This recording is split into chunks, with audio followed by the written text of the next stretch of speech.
भुलक्कड़ बहू। कल ये तेरी बीवी फोन सब्जी की दुकान में भुलाई। वो तो भला है कि पहले भी 5 बार भूल चुकी है, तो लोगों को पता है कि ये मोबाइल तेरी बीवी का ही है। अरे तो कौन सा आईफोन है जो लोग दबा लेंगे? 2 कौड़ी का फोन है, न लाइट चलती है ना आवाज आती है। बस नाम का फोन है, ये नाम का। अरे नाम के फोन पर तू घंटों पंचायत करती है, न जाने क्या काम होता है। अरे कौन से शहर बाजार में तू काम करती है? बहू सास से जीत तो सकती नहीं थी, वहीं से चली जाती है। लेकिन हाँ, भूलने की आदत उसकी अब भी रहती है।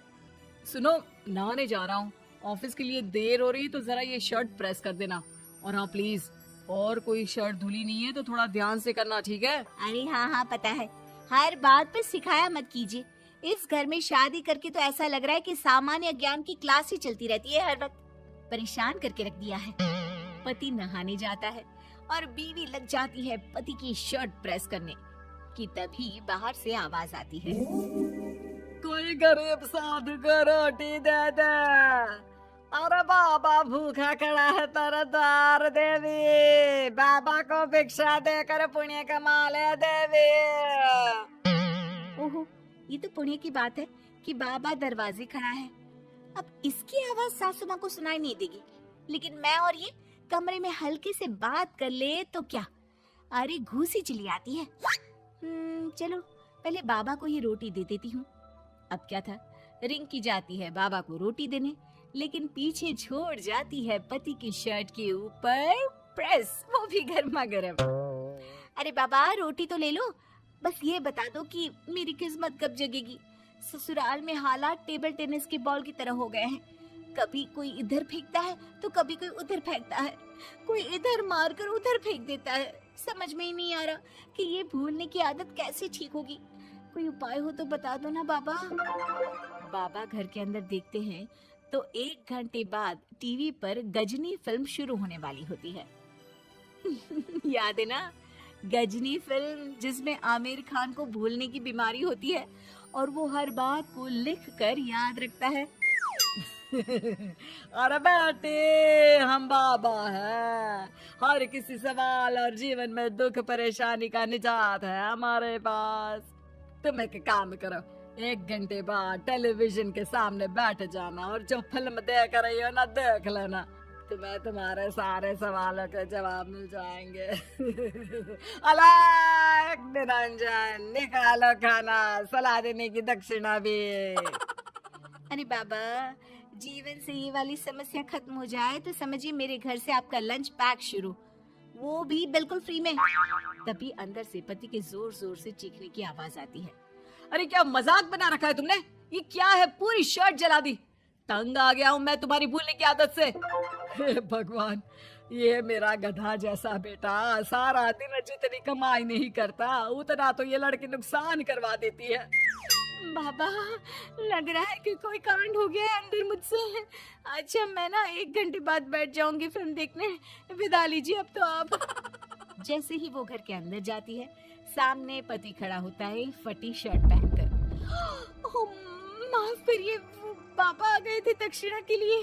अब कर्म और धर्म का लेखा जोखा भी तो संभालना है ना जीवन में, तभी तो चली गई थी उन्हें रोटी देने। वैसे खुशी की बात है, बाबा ने कहा है कि 1 घंटे बाद टीवी देखना है और टीवी देखते ही मेरी ये बीमारी का निजात निकल जाएगा। हाँ हाँ, और जो नुकसान हो गया है यहाँ, वो क्या तेरा जोगी बाबा भरेंगे? देखिए प्लीज, शर्ट बदल लीजिए ना। नहीं, आज तो मैं ऐसे ही जाऊंगा ताकि लोगों को भी पता चले कि कैसी भुलक्कड़ बीवी के साथ निभा रहा हूँ मैं। शुक्र मानो कि छोड़ा नहीं है तुमको। पति की ये बात तो अब रिंकी के तन बदन में लग जाती है। वो सोच लेती है कि अब किसी भी हालत में वो अपनी ये भुलक्कड़पन की बीमारी को खत्म करेगी। फिर क्या था, पति तो फटी शर्ट पहनकर चला जाता है और 1 घंटे बाद बहू कमरे में सो रही होती है कि सास आ जाती है। अरे भुलक्कड़, तुझे तो फर्क नहीं पड़ता, लेकिन हम लोग परेशान हो चुके हैं। जा, तेरा बाबा बोल रहा था ना 1 घंटे बाद टीवी देखना, तो जा देख, क्या पता कुछ सुधार हो जाए। बहू टीवी खोलती है तो सामने चल रही होती है गजनी फिल्म, जिसमें आमिर खान शरीर में या दीवार में लिखकर अपनी चीजों को याद रखता था। तेरी, वाह, ये तो सच में बड़ा सही आइडिया है। इससे मुझे याद रहेगा कि क्या करना है और क्या नहीं। अब तो मैं भी सब सीख लिया करूंगी। वो टीवी बंद करके किचन में जाती है कि सास की आवाज आती है। अरे तेरी बुआ सास आ रही है, खाना बना लेना उसके लिए भी। जी माँ जी, बिल्कुल बना लूंगी। और सुन, वो कल वाला जो आटा बचा था ना, उसकी 2 रोटी बुआ सास के लिए बना देना। आटा पड़ा पड़ा खराब ही हो रहा है। बहू फटाफट रोटी बनाती है, लेकिन तभी उसे ध्यान आता है कि बुआ सास की रोटी तो पुराने आटे से बनानी थी। वो पुराना आटा लेकर रोटी बनाकर उस पर पेन से लिख देती है, पुराने आटे की रोटी बुआ जी के लिए। अरे क्या बन रहा है खाने में? भाभी, आपकी बहू की क्या हाल है? भूलने की बीमारी कम हुई या ऐसे ही तबाही मचा रखी है? अरे क्या बताए, अब आज किसी बाबा से उपाय पता किया है, देखो जरा। भाभी, ये आप ही हो जो संभाल रही हो ऐसी बहू। हम लोगों से तो पता नहीं हो पाता या नहीं। तभी वहाँ बहू आ जाती है। हाँ, तभी तो मैं इनकी बहू हूँ, आपकी नहीं।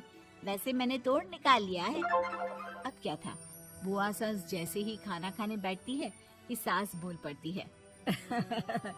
बहू, याद तो होगा नहीं जो बोला था? याद करो, बुआ के लिए कौन सी रोटी बनानी है, कहा था ना मैंने। जी, सब याद है, सब कुछ, ये लीजिए। लेकिन जैसे ही बुआ सास की रोटी उनकी प्लेट में आती है, वो जोर जोर से चिल्लाने लगती है। अच्छा, तो ये टोटका बताया है तेरे बाबा ने, जो कुछ भूलो लिख लो, क्यों? बहू को लगता है कि बुआ सास तारीफ कर रही है। अब क्या करे, याद रखने के लिए कुछ न कुछ तो करना होगा ना, वरना रोज रोज ताने बोलियां खा खा कर तो मैं परेशान हो गई थी। तो क्या कहा तेरी सास ने? बासी आटे की रोटी बुआ सास के लिए? है?